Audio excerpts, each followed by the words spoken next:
ಎಲ್ಲರಿಗೂ ನಮಸ್ಕಾರಗಳು. ನಾನು ಈ ವಿಡಿಯೋದಲ್ಲಿ 10ನೇ ತರಗತಿಯ ವೃಕ್ಷಸಾಕ್ಷಿ ಗದ್ಯಪಾಠದ ಭಾಷಾ ಚಟುವಟಿಕೆಯಲ್ಲಿ ಬರುವಂತಹ ಸಂಧಿ, ಸಮಾಸ, ಛಂದಸ್ಸು ಹಾಗೂ ಪ್ರಬಂಧಗಳ ಬಗ್ಗೆ ವಿವರವಾಗಿ ನಿಮಗೆ ತಿಳಿಸ್ಕೊಡ್ತೀನಿ. ಮೊದಲನೆಯ ಮುಖ್ಯ ಪ್ರಶ್ನೆಯನ್ನು ಗಮನಿಸಿ. ಈ ಪದಗಳನ್ನು ವಿಂಗಡಿಸಿ ಸಂಧಿಯ ಹೆಸರನ್ನು ಬರೆಯಿರಿ. ಅಲ್ಲಿ ಪದಗಳನ್ನು ಕೊಟ್ಟಿದ್ದಾರೆ. ಆ ಪದಗಳನ್ನು ಮೊದಲು ಏನು ಮಾಡಬೇಕು? ಬಿಡಿಸ್ಬೇಕು. ಬಿಡಿಸಾದ್ಮೇಲೆ ನಿಯಮವನ್ನು ನೆನಪು ಮಾಡಿಕೊಂಡು ಇದು ಯಾವ ಸಂಧಿಗೆ ಬರುತ್ತೆ ಅಂತ ತಿಳ್ಕೊಂಡು ಆ ಸಂಧಿಯ ಹೆಸರನ್ನು ಬರಿಬೇಕು. ಮೊದಲನೇ ಪದ ನೋಡಿ, ಪೋಗಲ್ ವೇಳ್ಕುಂ ಪದ ಇದೆ. ಹೇಗೆ ಬಿಡಿಸ್ತೀರಾ? ಪೋಗಲ್ ಪ್ಲಸ್ ಪೇಳ್ಕುಂ. ಇದು ಯಾವ ಸಂಧಿ? ಇದು ಆದೇಶ ಸಂಧಿ. ಹೇಗೆ ಆದೇಶ ಸಂಧಿ ಆಗುತ್ತೆ? ಪಕಾರಕ್ಕೆ ಬದಲಾಗಿ ವಕಾರ ಆದೇಶವಾಗಿ ಬಂದಿದೆ, ಹಾಗಾಗಿ ಇದು ಆದೇಶ ಸಂಧಿ. ಎರಡನೇ ಪದ ಯಾವುದು? ತಕ್ಕನಿತು. ತಕ್ಕ ಪ್ಲಸ್ ಅನಿತು. ಪೂರ್ವ ಪದದ ಕೊನೆಯ ಸ್ವರ ಯಾವುದು? ಆ ಇದೆ. ಆ ಅಕ್ಷರ ಲೋಪ ಆಗಿದೆ, ಹಾಗಾಗಿ ಇದು ಲೋಪ ಸಂಧಿ. ಮೂರನೇ ಪದ ಯಾವುದಿದೆ? ಪೂಳ್ದೆಡೆ. ಪೂಳ್ದ ಪ್ಲಸ್ ಎಡೆ. ಇಲ್ಲೂ ಕೂಡ ಪೂರ್ವ ಪದದ ಕೊನೆಯ ಸ್ವರ ಏನಿದೆ ಆ ಅದು ಲೋಪ ಆಗಿದೆ, ಹಾಗಾಗಿ ಇದು ಕೂಡ ಲೋಪ ಸಂಧಿ. ಎರಡನೇ ಮೈನನ್ನು ನೋಡಿ, ಕೊಟ್ಟಿರುವ ಪದಗಳನ್ನು ವಿಗ್ರಹಿಸಿ ಸಮಾಸವನ್ನು ಹೆಸರಿಸಿ.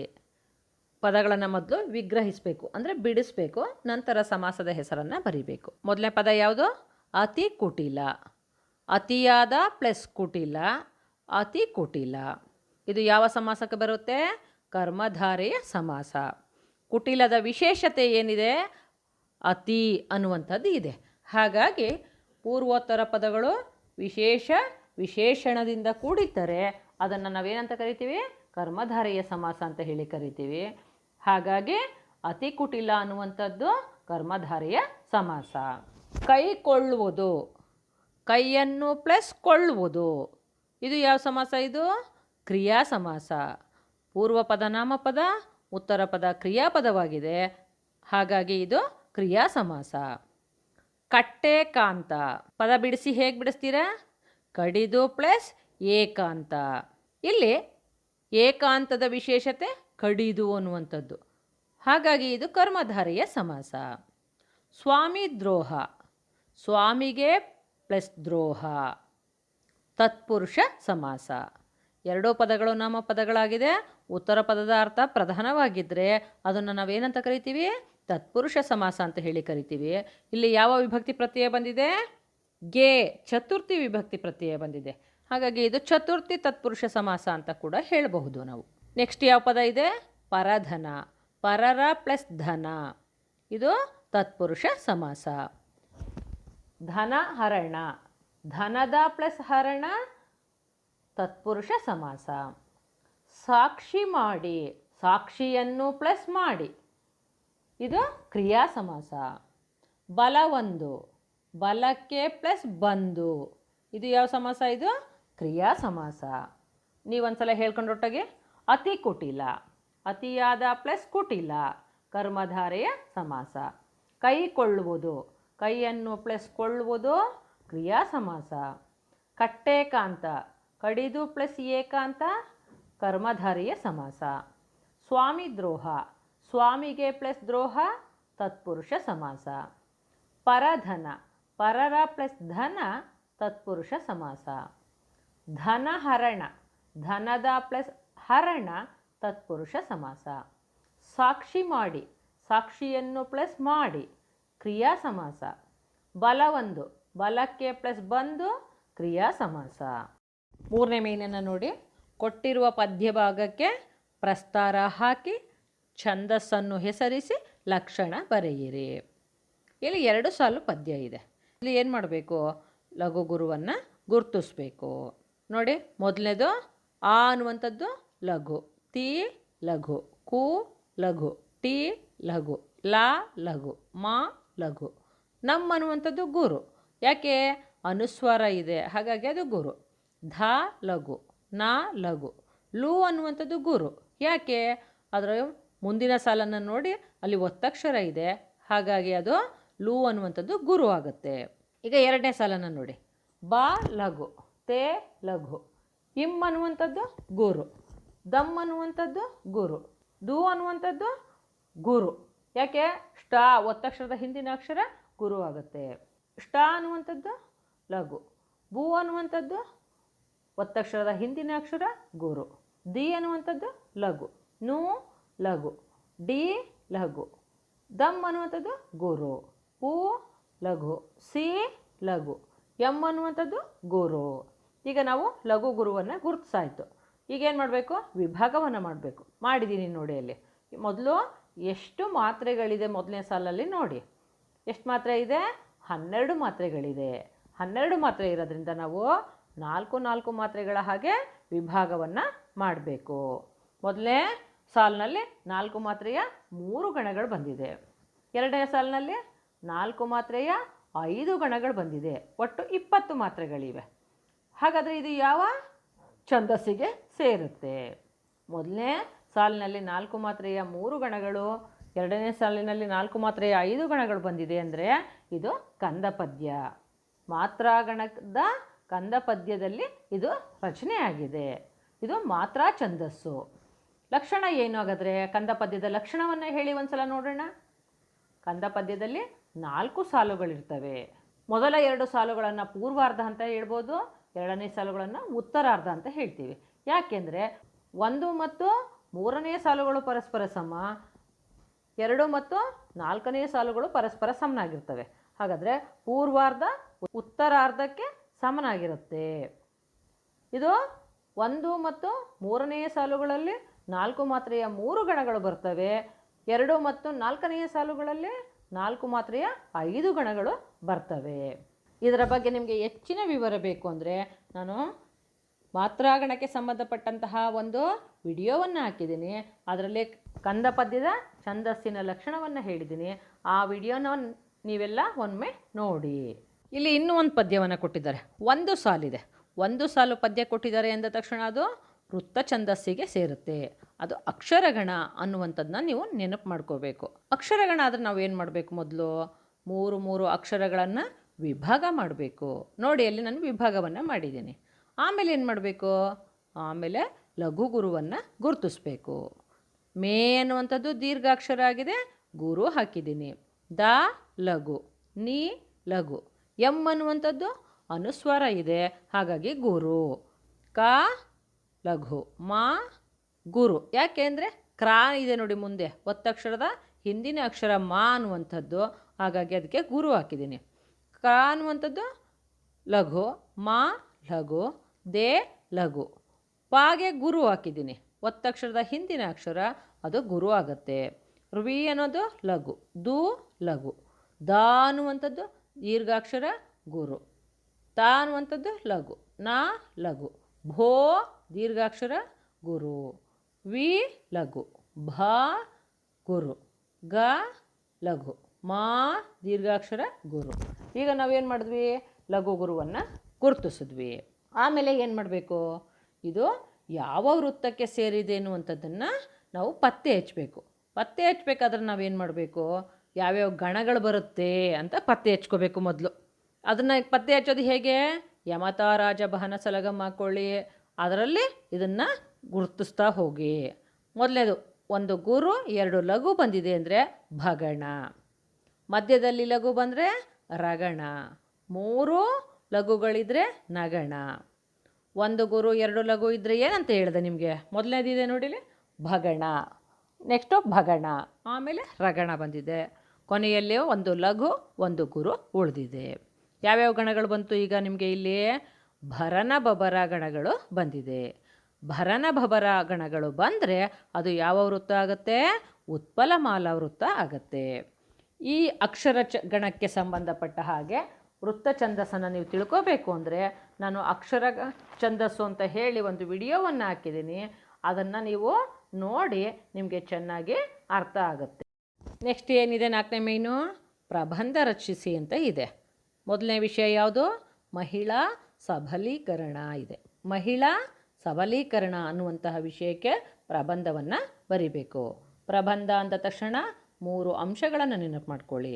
ಮೊದಲನೇದು ಯಾವುದು? ಪೀಠಿಕೆ. ಮಹಿಳೆಯರನ್ನು ಶಕ್ತಿವಂತರನ್ನಾಗಿ ಮಾಡಬೇಕು. ಯಾವುದರಲ್ಲಿ? ಆರ್ಥಿಕವಾಗಿ, ಸಾಮಾಜಿಕವಾಗಿ, ಶೈಕ್ಷಣಿಕವಾಗಿ ಎಲ್ಲದರಲ್ಲೂ ಅವ್ರನ್ನ ಸಬಲರನ್ನಾಗಿ ಮಾಡಬೇಕು. ಅದು ಸರ್ಕಾರದ ಉದ್ದೇಶ. ಅವರು ಪುರುಷರಷ್ಟೇ ಸಮಾನರು. ಯಾರು? ಮಹಿಳೆಯರು. ಈ ಮಹಿಳೆಯರು ಎಲ್ಲ ಕ್ಷೇತ್ರಗಳಲ್ಲಿಯೂ ಕೂಡ ಪುರುಷರ ಸರಿಸಮಾನನಾಗಿ ಸಾಧನೆಯನ್ನು ಮಾಡುವಂತಹ ಒಂದು ಸಾಮರ್ಥ್ಯವನ್ನು ಹೊಂದಿದ್ದಾರೆ. ಅದು ನಿಮ್ಗೆ ಗೊತ್ತಿದೆ, ಎಲ್ಲ ಕ್ಷೇತ್ರಗಳಲ್ಲೂ ಈಗ ಮಹಿಳೆಯರೇ ಮುಂದೆ ಇದ್ದಾರೆ. ಆದರೆ ಹಲವಾರು ಕಾರಣಗಳಿಂದ ಮಹಿಳೆಯರು ಅವಕಾಶದಿಂದ ವಂಚಿತರಾಗ್ತಾ ಇದ್ದಾರೆ. ಯಾವ ಕಾರಣಗಳಿಂದ? ಆರ್ಥಿಕ ಕಾರಣಗಳಿರ್ಬೋದು, ಸಾಮಾಜಿಕ ಕಾರಣಗಳಿರ್ಬೋದು, ಕೌಟುಂಬಿಕ ಕಾರಣಗಳಿರ್ಬೋದು. ಯಾವುದಾದ್ರೂ ಕಾರಣದಿಂದ ವಂಚಿತರಾಗ್ತಾ ಇದ್ದಾರೆ. ಹಾಗಾಗಿ ಅವ್ರಿಗೆ ಒಂದು ಪ್ರೋತ್ಸಾಹವನ್ನು ಕೊಟ್ಟು ಅವರನ್ನು ಸಬಲರನ್ನಾಗಿ ಮಾಡುವಂತಹ ಒಂದು ಉದ್ದೇಶವನ್ನು ಇಟ್ಟುಕೊಂಡು ಸರ್ಕಾರ ಏನು ಮಾಡ್ತಾ ಇದೆ? ಅವಕಾಶಗಳನ್ನು ಕಲ್ಪಿಸಿಕೊಡ್ತಾ ಇದೆ. ಯಾವುದಕ್ಕೆ ಅವಕಾಶ ಕಲ್ಪಿಸಿಕೊಡ್ತಾ ಇದೆ? ಮಹಿಳೆಯರನ್ನು ಸಬಲೀಕರಣಗೊಳಿಸುವಂತಹ ಒಂದು ಅವಕಾಶಗಳನ್ನು ಕಲ್ಪಿಸ್ತಾ ಇದೆ. ಇಷ್ಟನ್ನು ಬರೆದ್ರೆ ಇದು ಪೀಠಿಕೆ ಆಗುತ್ತೆ. ಈಗ ನಾವು ವಿಷಯ ನಿರೂಪಣೆಗೆ ಹೋಗೋಣ. ಈಗ ಮಹಿಳೆಯರನ್ನು ಸಬಲೀಕರಣಗೊಳಿಸಬೇಕಾದ್ರೆ ಏನು ಮಾಡಬೇಕು? ಯೋಜನೆಗಳನ್ನು ಹಾಕ್ಕೋಬೇಕು. ಯಾರು ಯೋಜನೆಗಳನ್ನು ಹಾಕ್ಕೊಳ್ಳೋದು? ಸರ್ಕಾರ ಯೋಜನೆಗಳನ್ನು ಹಾಕ್ಕೊಳ್ಳುತ್ತೆ. ಆ ಯೋಜನೆಗಳಲ್ಲಿ ಮುಖ್ಯವಾಗಿ ಯಾರನ್ನು ಗಮನದಲ್ಲಿಟ್ಕೋಬೇಕು? ಗ್ರಾಮೀಣ ಮಹಿಳೆಯರನ್ನು. ಯಾಕೆ? ಗ್ರಾಮೀಣ ಮಹಿಳೆಯರೇ ಬಹಳ ಹಿಂದುಳಿರುವಂಥದ್ದು. ನಗರ ಪ್ರದೇಶದಲ್ಲಿರುವಂತಹವರು ಅವ್ರಿಗೆ ಅವಕಾಶಗಳು ಸಿಗುತ್ತೆ, ಮುಂದೆ ಬಂದುಬಿಡ್ತಾರೆ. ಗ್ರಾಮೀಣ ಪ್ರದೇಶದ ಮಹಿಳೆಯರು ಬಹಳ ಹಿಂದುಳಿದಿರ್ತಾರೆ. ಹಾಗಾಗಿ ಅವರ ಕಡೆ ವಿಶೇಷವಾದಂತಹ ಒಂದು ಗಮನ ಕೊಡುವ ಹಾಗೆ ಸರ್ಕಾರ ಏನು ಮಾಡಿದೆ? ಯೋಜನೆಗಳನ್ನು ರೂಪಿಸಿದೆ. ಏನೇನು ಯೋಜನೆಗಳನ್ನು ರೂಪಿಸ್ಕೊಂಡಿದೆ? ಸ್ತ್ರೀ ಶಕ್ತಿ ಯೋಜನೆಗಳನ್ನು ಜಾರಿಗೆ ತಂದಿದೆ. ಅದಕ್ಕೋಸ್ಕರ ಏನು ಮಾಡಿದೆ? ಸ್ವಸಹಾಯ ಗುಂಪುಗಳನ್ನು ಮಾಡಿದೆ. ಯಾರ ಸಹಯೋಗದೊಂದಿಗೆ? ಅಂಗನವಾಡಿ ಕಾರ್ಯಕರ್ತರ ಸಹಯೋಗದೊಂದಿಗೆ ಅವರು ಏನು ಮಾಡಿದ್ದಾರೆ?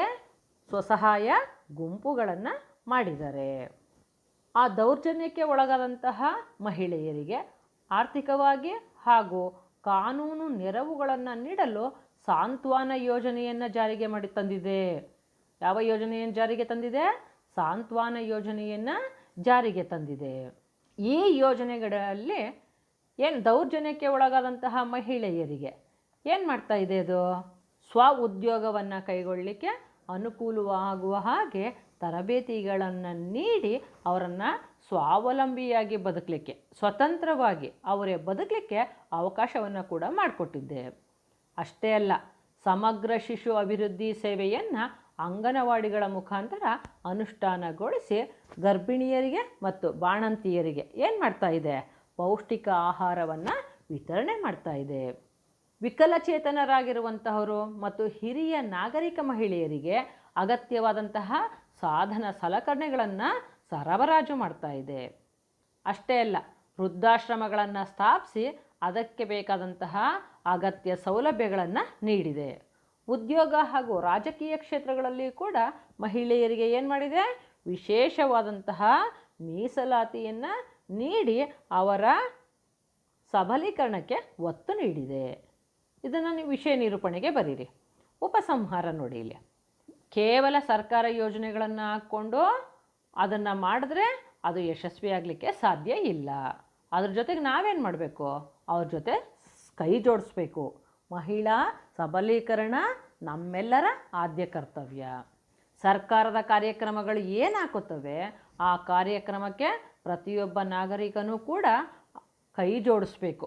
ಒಂದು ಗಾದೆಯನ್ನು ಕೇಳಿದಿರ, ತೊಟ್ಟಿಲನ್ನು ತೂಗುವ ಕೈ ಜಗತ್ತನ್ನೇ ಆಳಬಲ್ಲದು.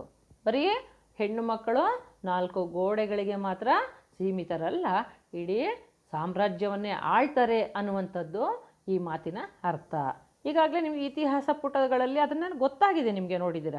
ಹಾಗಾಗಿ ಹೆಣ್ಣು ಮಕ್ಕಳು ಅಬಲೆಯರಲ್ಲ, ಅವ್ರಿಗೆ ಅವಕಾಶದಲ್ಲಿ ವಂಚಿತರಾಗಿದ್ದಾರೆ. ಹಾಗಾಗಿ ಅವರನ್ನು ಬಲಿಷ್ಠರನ್ನಾಗಿ ಮಾಡಿದ್ರೆ ಅದರಿಂದ ದೇಶದ ಅಭಿವೃದ್ಧಿ ಸಾಧ್ಯ ಆಗುತ್ತೆ. ನಾವೆಲ್ಲ ಏನು ಮಾಡಬೇಕು? ಈ ಒಂದು ನಿಟ್ಟಿನಲ್ಲಿ ಕಾರ್ಯಪ್ರವೃತ್ತರಾಗಬೇಕು. ಇನ್ನೊಂದು ಪ್ರಬಂಧ ಇದೆ, ಯಾವುದದು? ಅಕ್ಷರ ದಾಸೋಹ ಮತ್ತು ಕ್ಷೀರಭಾಗ್ಯಗಳ ಸಾಮಾಜಿಕ ಮಹತ್ವ. ಪೀಠಿಕೆ ಏನು ಬರೀತೀರಾ? ಇಂದಿನ ಮಕ್ಕಳೇ ನಾಳಿನ ಪ್ರಜೆಗಳು. ನಿಮಗೆಲ್ಲ ಗೊತ್ತಿದೆ, ಇದು ಒಂದು ಅರ್ಥಪೂರ್ಣವಾದಂತಹ ಒಂದು ಮಾತು.